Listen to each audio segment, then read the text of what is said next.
Higit 20 tindahan ang nadiskubring nagbebenta pa rin ng mga produktong pampaputi ng balat na naglalaman ng mercury sa Pasay City. Ayon sa ulat ng Eco-Waste Coalition, 8 produkto noong 2010 pa ipinagbabawal na ibenta ng Food and Drug Administration ang patuloy pa ring inilalako sa mga retail store.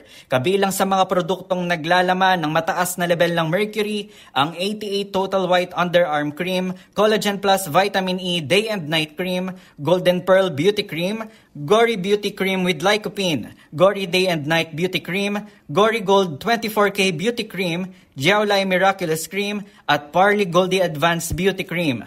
Karamihan sa mga naturang produkto ay gawa sa Pakistan, China, Indonesia at Thailand. Ayon sa World Health Organization, masama sa kalusugan ang paggamit ng mga produktong may halong mataas na level ng mercury.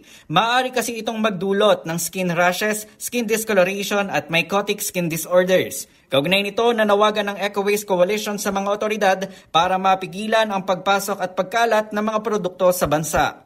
Para sa MBC TV Network News, ito si Kyle Bulyas. Sama-sama tayo, Pilipino.